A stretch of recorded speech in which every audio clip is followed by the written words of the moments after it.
Hello, welcome back. It's Paul Tilley. Now we're going to take a look at section 8.2, which deals with future value. Now, future value is the value that something is going to be in the future. What is the equivalent value of something in the future? So if we had an amount of money now, we might want to ask, well, how much is that going to be worth in the future given a certain amount of time and given a certain interest rate? So that's effectively what we're doing here, is calculating the future value. And we're doing it in the context of compound interest. So section 8.2 looks at it in terms of compound interest. So let's take a look at some of the problems. Let's take a look at the problem set exercise 8.2. And exercise 8.2, look at problem number 1. We'll start off with number 1. Number 1 says, what is the maturity value of $5,000 invested at 3% compounded semi-annually for 7 years? So we've got a present value of $5,000. It is invested for at 3%, and 3% is the nominal rate of interest, and it's compounded semi-annually,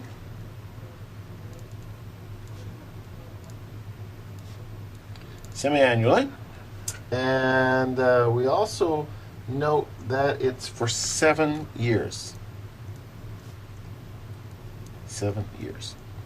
So what we need to be able to do is to say, how much is that $5,000 going to be worth in 7 years, given the circumstances where it's 3% rate of interest, and given the circumstances that that interest is compounded semi-annually? Well, the basic equation that we've learned for doing that is the future value equals the present value 1 plus I to the power of n.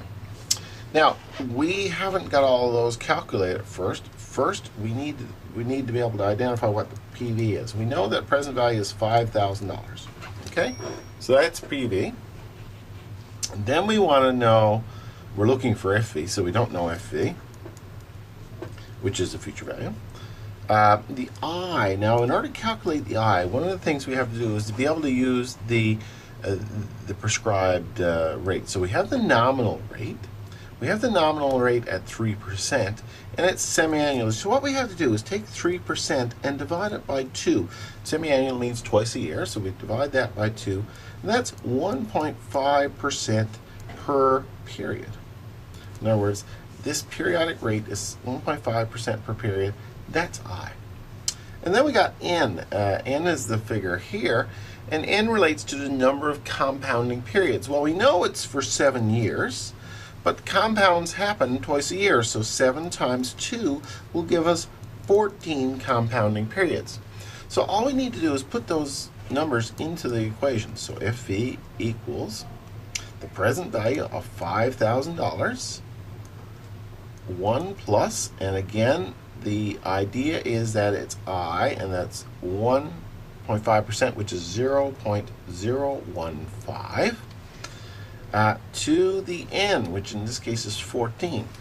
Now we'll plug that into our calculators, and we will get there 5,000 outside of 1.015 to the 14, and this will be $6,158.77. In other words, what we're saying is if we took $5,000, put it in the bank now, earning a nominal rate of 3% paid semi-annually, which is the equivalent of 1.5% per compounding, for 7 years, which is the equivalent of 14 compoundings, because again, semi-annual, we will have at the end of that period $6,158.77. So that is the future value of that amount of money. So that's number 1. Okay, let's take a look at number 3. Number 3 is a good example for showing how this future value thing works. Number 3 says, what amount would $12,100 grow after 3¼ years if it earned 2.5% compounded monthly? So let's take a look. Let's dissect that into its key components.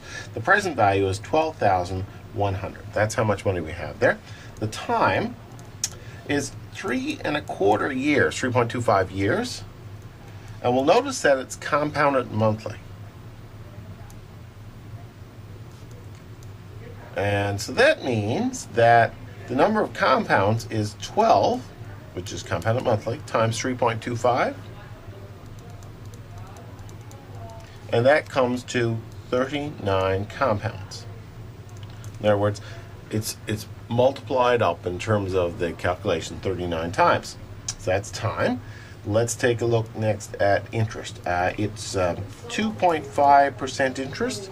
So when we think about 2.5% compounded monthly, what we have to do is find out the periodic rate. So we take the 2.5%, we divide it by 12, and that comes out to 0.21% per month. So eventually that's the per month rate. So what we'll do is we'll throw that into the formula now. So the future value formula is PV 1 plus I to the N.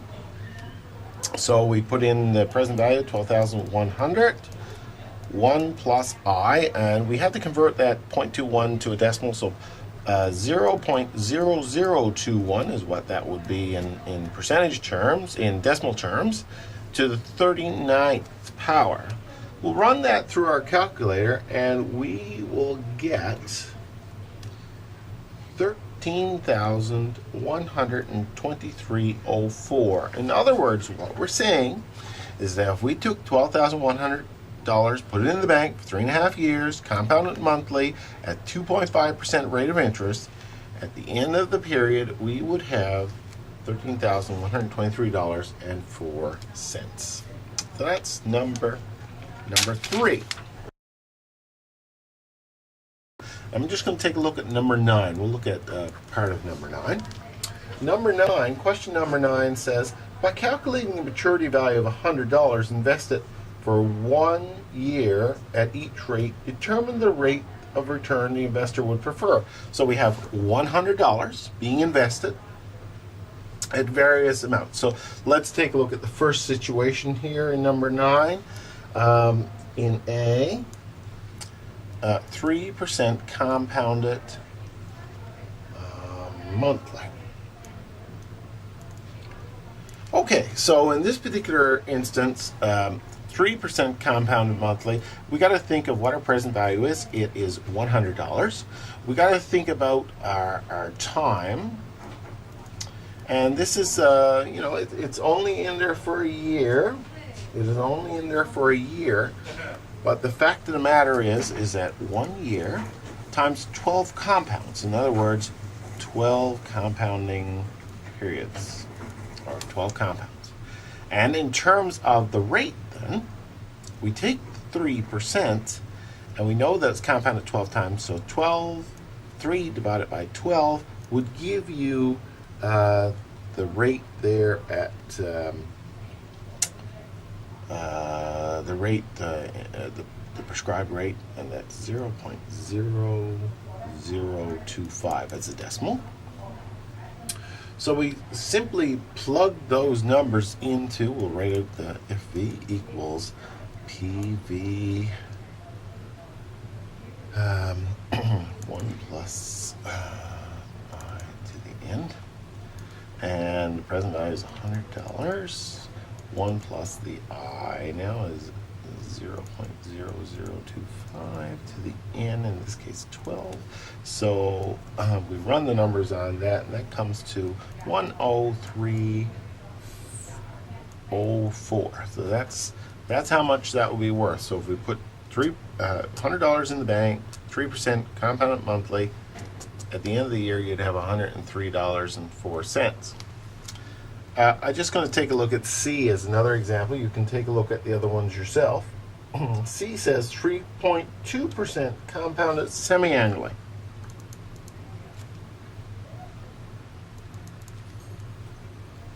Okay, so we got 3.2% compounded semi-annual. Let's take a look at it. The PV is 100, as it was in the last case. The time in this case, it's 1 year, yes, but it's 2 compounds.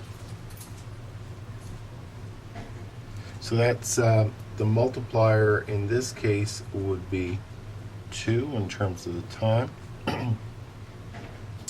And the interest rate, that time is equivalent of n. In this case, that will give us n. Interest would be, again, it's 3.2% is the nominal rate. You divide it by 2 because it's semi-annual, and that's 1.6%, which is 0.0016. So we'll plug that into the equation. So I won't rewrite the equation here. I'll just say F equals 100, 1 plus 0.0016 to the power of 2. Just pulling it right out of there. And this is 103.22. So again, the basic problem asked is take a look at it and say which one would you prefer. And obviously, just looking at 2 of these, there are 4 there, but I'm only going to look at 2. The semi-annual, 3.2% semi-annual was the better of these 2 that I've looked at. So that's number 9. I think it's important that you go through all of those. There's a lot of good examples there. I don't know if you need to go through them all, but all the answer problems you can take a look at. If you have any questions, let me know. Thanks very much for watching.